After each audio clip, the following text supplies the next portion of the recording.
My cousins, they died right in front of my eyes. I've been through a lot of emotional torture in the camp. Almost nobody noticed it happening. Most poker legends fight for years just to be noticed. They chase respect, grind endlessly, waiting for their moment to finally arrive. But then, out of nowhere, someone steps into the arena with no name, no past, no reason for anyone to care. And in just one night, everything changes. Hand after hand, this stranger dismantles veterans, plays without fear, and forces even the most confident pros to fold. 1.5 million. Jerry's gonna bluff at it. Yeah, he doesn't push real hard, but he is going to try to bluff Kalmar off the smallish pot. By the end, nobody's asking, who is this guy anymore? They're asking something far more dangerous. Is this the birth of the next legend? And the wildest part? Almost nobody saw it coming. Jerry Yang was born in Laos right before his father joined the fight with General Vang Pao against the communists. At just 7 years old, Yang was already facing life or death situations. While his family tried to escape through the jungles, the Pathet Lao caught them. An AK-47 was shoved against his head, and he remembers his dad and uncle throwing themselves to the ground, begging the soldiers not to kill the children. They were only spared after promising not to attempt to escape again. One of Yang's most haunting memories came during another escape attempt across the Mekong River. 23 people were crammed into a small wooden boat, while bullets ripped through the air. Kids cried, mothers screamed, and some drowned before his eyes. He would later call it the longest night of his life. The family eventually reached Thailand, but life in the refugee camp was brutal. They lived there for 4 years, losing a brother and a sister to disease and malnutrition. Yang himself nearly died.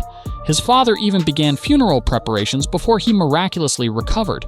Years later, when ESPN asked if winning the WSOP was his happiest day, Yang said no. Nothing compares to the day they called my father's name. In 1979, the family arrived in Nashville. 48 relatives packed into one apartment.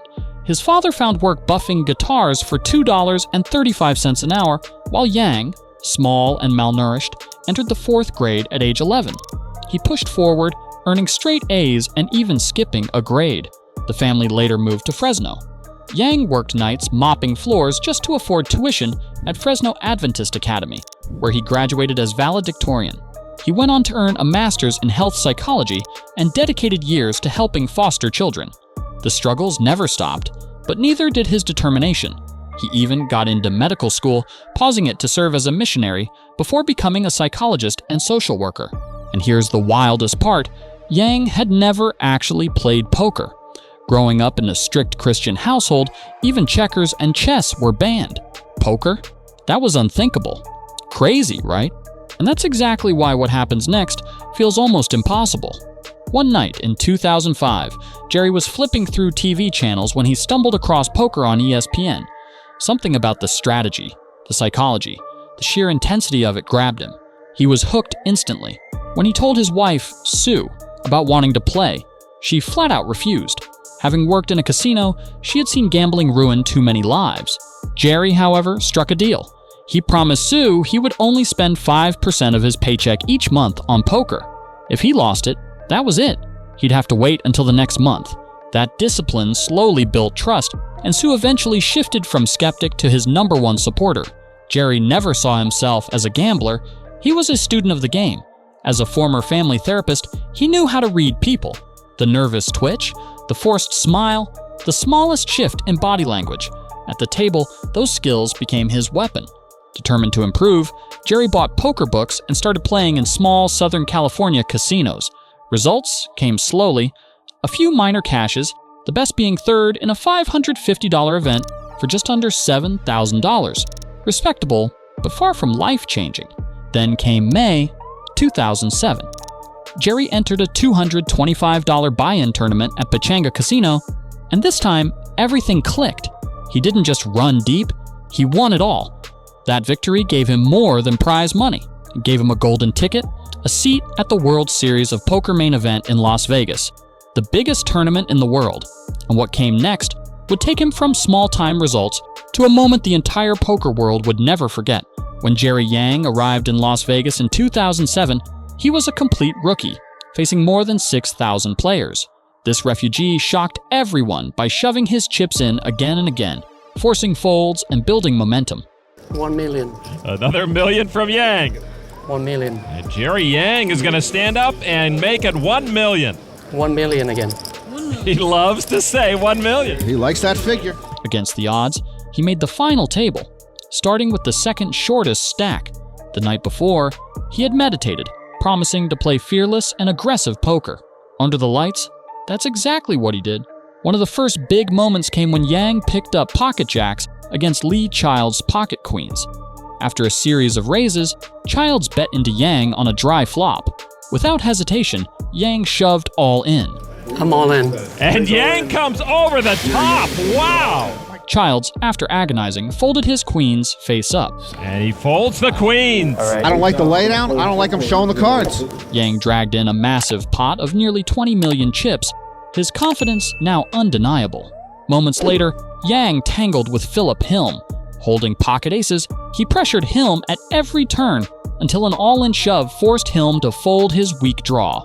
That hand catapulted Yang into the chip lead with 25 million. And then, not even a full orbit later, Yang struck again, this time holding ace-king against Hilm's suited connectors. The flop hit both, but Yang's top pair dominated. When Hilm shoved on the turn, Yang called instantly, and the river sealed Hilm's fate. The man who started the day with the biggest stack was suddenly the first one eliminated. The crowd went wild, gasps, cheers, and applause echoing through the room as Yang stacked up over 44 million chips, more than a third of everything in play. From there, he went on a tear, eliminating 4 opponents in quick succession, while South Africa's Raymond Rama took care of another. By 5:30 p.m., it looked like the tournament was barreling toward the finish line. After just 60 hands, only 4 players remained, and everyone thought it would all end in record time. But instead of speeding up, the game hit a wall. The final 4 tightened up, folding hand after hand, none of them willing to risk it all with so much money at stake. That's when Jerry Yang began to stand out. Sitting on a big stack, he shifted gears and went on the attack. While the others played cautiously, Yang played fearlessly. He raised, re-raised, and leaned hard on his table position, forcing his opponents into tough spots. His calm, deliberate presence made him unreadable, much like Phil Hellmuth, and the other players struggled to figure him out. After a long stretch of careful maneuvering, the tension finally broke. On the 107th hand, Alex Kravchenko shoved all in with ace-king. Yang called with pocket eights and hit trips, sending Kravchenko to the rail just before 1 a.m. 45 minutes later, Yang struck again. This time, it was Raymond Rama who pushed back, re-raising to 8.6 million pre-flop. Yang called, and the flop came ace, jack, and 8. After a series of bets, Rahame went all in, holding kings. And he moves the rest of his chips into the pot. Yang made the call with ace-5, pairing his ace to send Rahame home in third with over $3 million. With that, Yang entered heads-up play, holding a staggering 5-1 chip lead and more than 100 million in front of him. The first player in World Series of Poker history to reach that mark. His opponent, Tuan Lam, had just 20 million. But he wasn't about to go quietly. For more than 2 hours, the two battled hand after hand. The blinds were monstrous, 400,000 to 800,000 with a 100,000 ante. Numbers so high, they stunned even the commentators. Both men had already endured over 70 hours of poker, and yet the fight raged on past 3 a.m. Finally, the last hand arrived. Lam shoved all in with ace-queen of diamonds, while Yang snapped him off with pocket eights.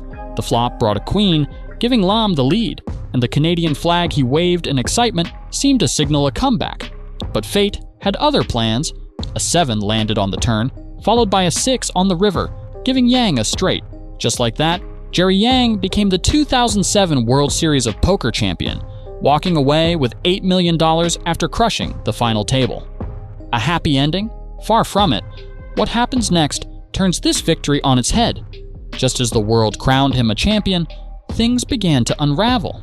In March 2013, the IRS announced it was auctioning off Yang's belongings to cover unpaid taxes, including his prized 2007 WSOP main event bracelet, the custom Quorum watch he won with it, and other luxury jewelry.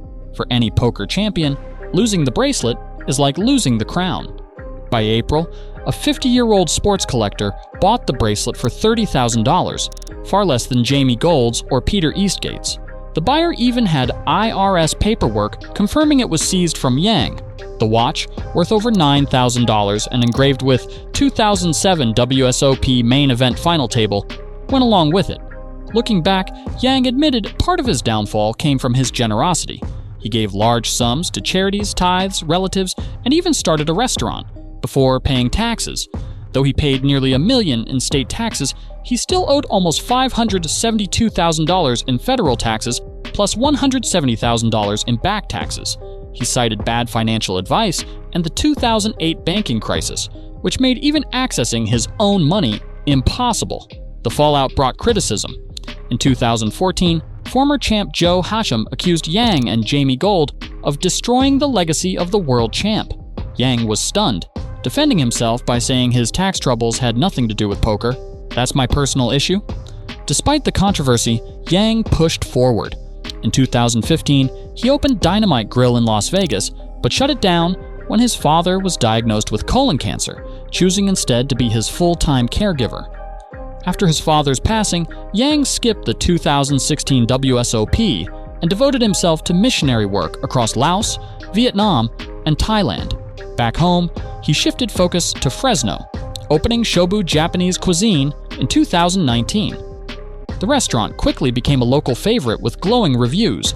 After more than 16 years in the business, Yang has begun talking about retirement, dreaming of more time for family, travel, and giving back. Jerry Yang's journey is a reminder that fame and fortune are fleeting, but faith, family, and resilience endure.